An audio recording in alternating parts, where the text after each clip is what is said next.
Germany নয়, নয় অন্য কোনো দেশ, সবার আগে আমার মাতৃভূমি প্রিয় বাংলাদেশ।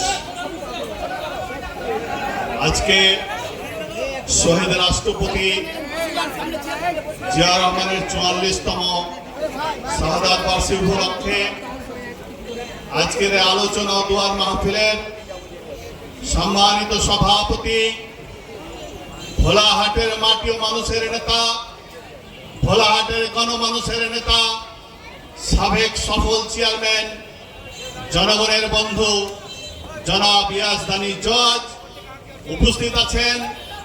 আজকের এই অনুষ্ঠানের প্রধান বক্তা আপনাদের নাচল গমস্তপুর ভোলাহাটের মনোনয়ন প্রত্যাশী তথা বাংলাদেশ জাতীয় দলের এই বিএনপির আগামী দিনে যে এমপি ইলেকশন হবে, এমপি ইলেকশনের মনোনয়ন প্রত্যাশী জনাব আব্দুল সালাম তুহিন সহ বিশেষ অতিথি যারা এখানে আছেন, সকলের নাম বলা সম্ভব নয়, বিশেষ করে সময় কম, এই জন্য যারা বিশেষ অতিথি হিসেবে আছেন এবং আমার সামনে ভোলাহাটের আনাচে কানাচে থেকে আসা শ্রদ্ধাভাজন মুরব্বী, যুবক ছাত্র ভাইরা ও আমার সামনে আমার মা ও বোনেরা, ইলেকট্রনিক্স মিডিয়া, প্রিন্ট মিডিয়া এবং বাংলাদেশ সরকারের বিভিন্ন প্রশাসনের লোক সহ ছাত্র দল, যুব দল, শ্রমিক দল, স্বেচ্ছাসেবক দল সহ অঙ্গ সংগঠনের নেতৃবৃন্দ, সকলকে জানাই দেশনেত্রী বেগম খালেদা জিয়ার পক্ষ থেকে শুভেচ্ছা, সালাম। আসসালামু আলাইকুম ওয়া রাহমাতুল্লাহি ওয়া বারাকাতুহু।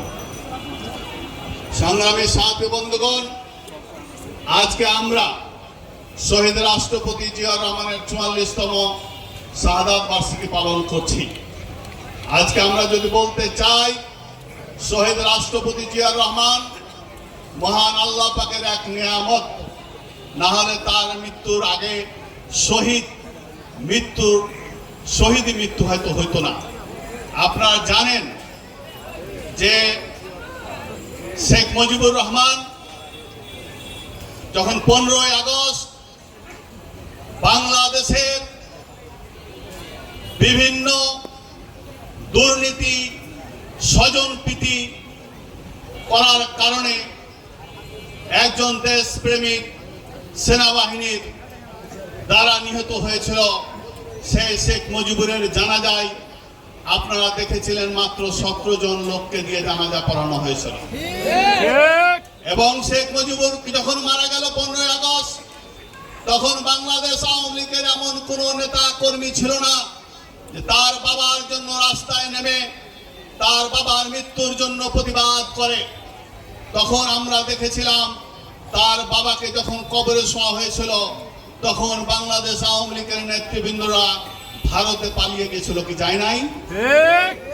কিন্তু আমরা পক্ষান্তর কি দেখলাম, শহীদ রাষ্ট্রপতি জিয়া রহমান যখন চিটাগাংয়ের সার্কিট হাউসে একদল বিপদগামী সেনা সদস্য নির্মমভাবে শহীদ করলো, তখন তার কফিনে করে যখন তার লাশটা ঢাকা নিয়ে আসা হলো, আমরা সেই মানিক মিয়া এভিনিউতে দেখেছিলাম যে লক্ষ লক্ষ মানুষের ঢল নেমেছিল শহীদ পরিবারকে সমবেদনা জানার জন্য, শহীদ রাষ্ট্রপতি জিয়া রহমানের জানাজাতে উপস্থিত হওয়ার জন্য। সারা বাংলাদেশ থেকে লক্ষ লক্ষ নেতা কর্মী সহ সকলের চোখের পানিতে সেই শহীদ রাষ্ট্রপতি জিয়া রহমানকে বিদায় দেওয়া হয়েছিল।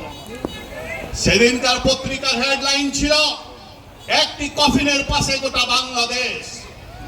সেদিনকার পত্রিকা যদি আপনারা দেখেন, তাহলে দেখবেন যে শহীদ রাষ্ট্রপতি জিয়া রহমানের মৃত্যুর পরের দিন লেখা ছিল, পত্রিকার হেডলাইন ছিল যে একটি কফিনের পাশে গোটা বাংলাদেশ।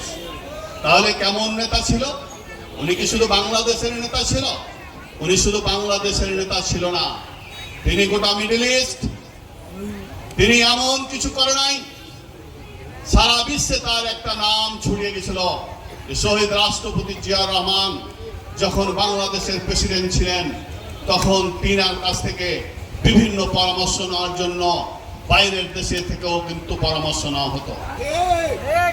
সেদিন আমরা দেখেছিলাম এই শহীদ রাষ্ট্রপতি জিয়া রহমান সৌদি আরব যখন গেলেন, সৌদি আরবের বাদশা বললেন, আপনার দেশের জন্য আমি কি করতে পারি?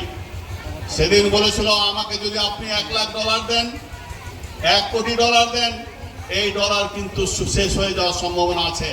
কিন্তু আমি যদি জনশক্তি রপ্তানি করতে পারি, এই দেশে যদি আমার দেশের যুবককে পাঠাতে পারি, তাহলে আমার দেশ যেমন উন্নয়ন ঘটবে, আমার যে দেশে থেকে যে যুবক ছেলেটি এখানে এসে কর্মসংস্থান নেবে, সেই ছেলেটির পরিবার যেমন সচ্ছল হবে, পরিবার যেমন শক্তিশালী হবে, সেই সাথে সাথে এই দেশ থেকে এই ছেলেটি যখন রেমিটেন্সের মাধ্যমে আমার দেশে তার বেতনটা পাঠাবে, তখন আমার দেশও শক্তিশালী হবে।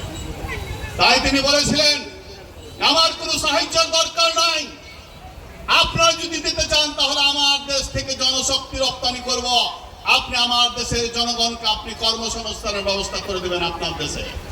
সেই দিন সৌদি আরব, মিডল ইস্টে যত দেশ আছে, কুয়েত, কাতার, মালয়েশিয়া থেকে শুরু করে সব দেশ সেদিন শহীদ রাষ্ট্রপতি জিয়া রহমানের এই কথাই সম্মতি জ্ঞাপন করে সেই দিন কিন্তু মানুষের জন